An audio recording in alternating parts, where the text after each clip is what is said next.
And here's a story about being free.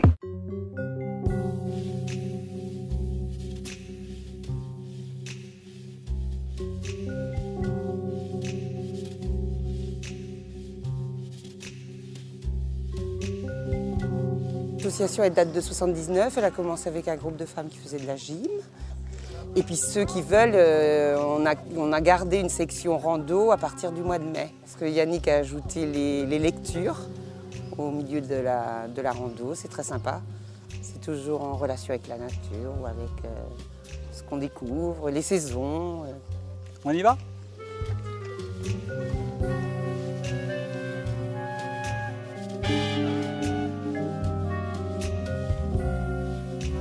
Les randos, on appelle ça les randos estivales parce que ça se passe à la belle saison, quoi. Voilà.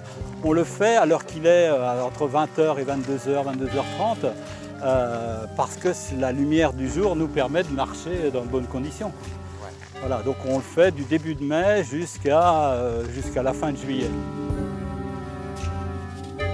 Randonneur pur et dur, ce serait trop dire. En fait, c'est de la randonnée pour tous, pour le plaisir d'être bien dehors, de marcher, et puis aussi avec un petit plus au niveau culturel, puisqu'on y ajoute des lectures depuis déjà plusieurs années.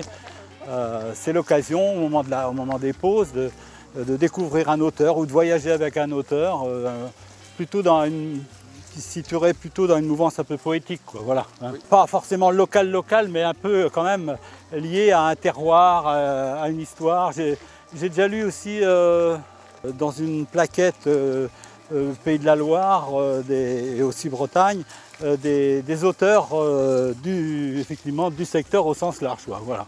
Comme ce soir quoi. Comme ce soir. Alors ce soir, ça va être un auteur mayennais, Jean-Loup Trassard, qui est à la fois poète et paysan, d'ailleurs, c'est sa particularité, et qui, avec des mots et un style très très fouillé, très précis, évoque les choses de rien de la vie, quoi.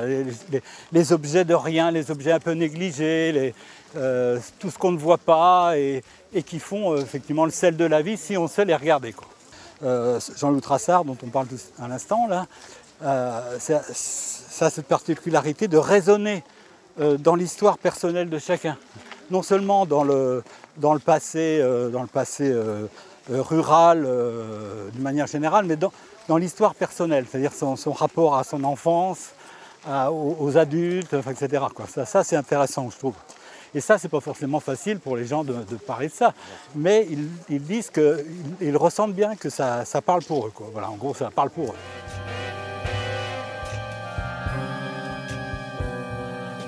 C'est pas un projet culturel majeur, c'est juste l'envie de découvrir et d'être bien avec un auteur, quoi. Voilà.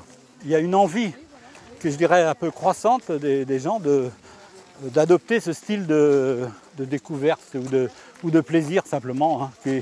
C'est un plaisir sans histoire, c'est-à-dire que y a pas de, quand on marche, on n'a pas d'intermédiaire, il n'y a pas de mécanique, voilà, c'est simplement pour le plaisir d'être bien et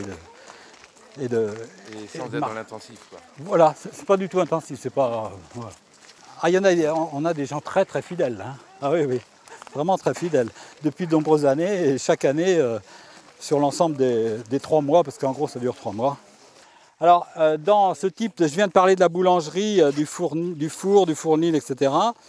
Dans ce type de bâtiments et d'organisation traditionnelle, tous les coins et les recoins ont leur fonction.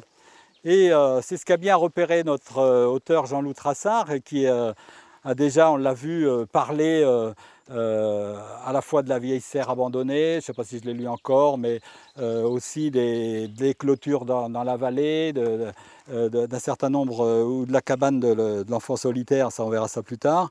C'est dans l'esprit de revisiter un passé, mais sans nostalgie excessive en fait. C'est pour voir aujourd'hui ce que le passé nous dit de notre propre histoire et de notre propre vécu personnel. Voilà, en gros, c'est ça. Construit de planches et de grillages. Planches jusqu'à un bon mètre du sol, plus haut, grillage cloué sur les montants qui soutiennent le toit. Et flot vertical à nu devant l'ombre du bûcher, tombé de 2 mètres vers la grille d'une canalisation qui rejetait au loin l'eau du fossé vers le chemin. Celles dans lesquelles on essaie de temps en temps de faire des tris, et puis ça ne sert pas à grand chose en fait. Voilà, ça se sédimente, ça revient, ça reste. Puis voilà, on est fait de ça.